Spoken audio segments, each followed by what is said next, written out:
কিছু নিয়ম থেকে আমরা এখনও বের হয়ে আসতে পারলাম না, কবে যে এগুলো চেঞ্জ হবে আল্লাহই ভালো জানে। যাই হোক, আসসালামু আলাইকুম। সকাল থেকে একটা নিউ ব্লগ, এখন আর একদমই ভিডিও শেয়ার করা হয় না। যাই হোক, ভাবলাম একটা ভিডিও শেয়ার করি। এত ব্যস্ততার মধ্যে ঠিকমতো কোনো ভিডিওই দিতে পারিনি, আমার না হয়তো বা সকলেরই একই অবস্থা।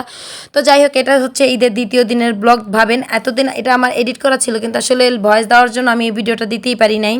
আবার যতটুকু ভয়েস দিব তাও আবার ভয়েসের অবস্থা খুবই খারাপ। আপনারা বুঝতেই পারছেন আমার গলার অবস্থা খুব একটা ভালো না।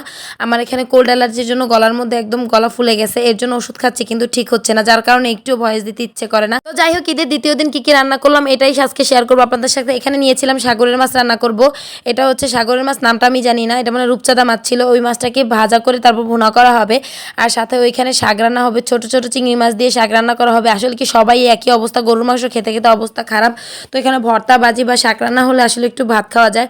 তো এখানে আমি আমার শাশুড়ি দুজনে মিলেই এখানে রান্না করছিলাম, আর এখানে দুই চুলা রান্না করতে দিয়েছি। যখন আমাদের মেহমান বেশি থাকে আর কি, তখন আমরা এই দু চুলাটা রান্না করি। অনেকে জিজ্ঞাসা করেন যে এই চুলাগুলোতে কি রান্না করি কিনা। চুলাগুলো সুন্দর, আসলে চুলাগুলো সুন্দর আর প্রচুর পরিমাণে আগুন ধরে। কিন্তু যাই হোক, যেহেতু দুজন মানুষ থেকে অল্প অল্প রান্না, এর জন্য আমাদের এই চুলাগুলো রান্না করা হয় না।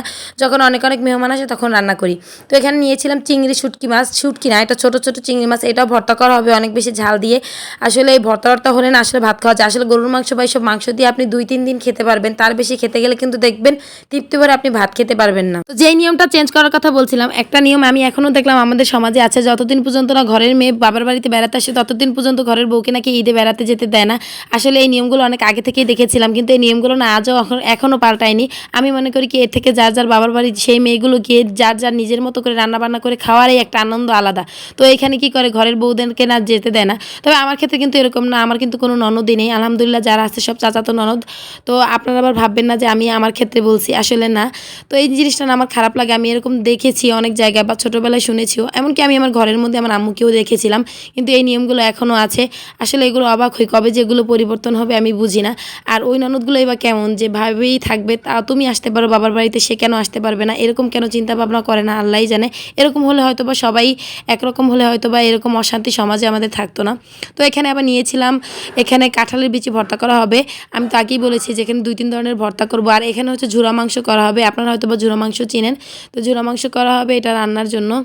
কিছু নিয়ে নিচ্ছিলাম এখানে। সব এই মাংসগুলো আগেই সিদ্ধ করে রাখা হয়েছিল, পানি শুকিয়ে গেলে তার মধ্যে মশলা দিয়ে শুধুমাত্র তেলের মধ্যে ভাজা ভাজা করে রেখে দেওয়া হবে। এটা ভর্তা, খিচুড়ি বা যে কোনোভাবে এটা খাওয়া যায়। এটা খুবই মানে মজাদার একটা মাংস। এটা অনেকেই হয়তো বা চিনেন, আমি আমার শাশুড়িকে প্রথমবার দেখলাম। তবে ছোটোবেলায় আমাদের যখন ফ্রিজ ছিল না তখন এটাকে জাল দিয়ে রাখা হতো। আগে কিন্তু অনেকেই এই খাবারটা চিনতে পারবেন। মাংসগুলোর পানি একদম শুকিয়ে তারপরে এটাকে রান্না করা হয়। আর এখানে আমাদের মাছ রান্না প্রায় হয়ে গেছিলো, 2-3 ধরনের ভর্তা আর এই ঝুরা মাংস, এটা তো আসলে রেখে দেওয়া হবে, তার জন্য করা হয়েছিল। এগুলোই আজকে রান্নাবান্না করা হয়েছিল। আর আমাদের খিচুড়ি রান্না ছিল, সেটা দিয়ে আজকে ঝুরা মাংসটা দিয়ে খেয়েছিলাম। এটা খিচুড়ি বা গরম ভাতের সাথে খাওয়া যায়, আমি এই ভিডিওতে আগেই বলেছিলাম। তো যাই হোক, আমার এই ভাঙা কণ্ঠ নিয়ে পুরো ভিডিওটা যারা দেখেছেন তাদেরকে অসংখ্য ধন্যবাদ।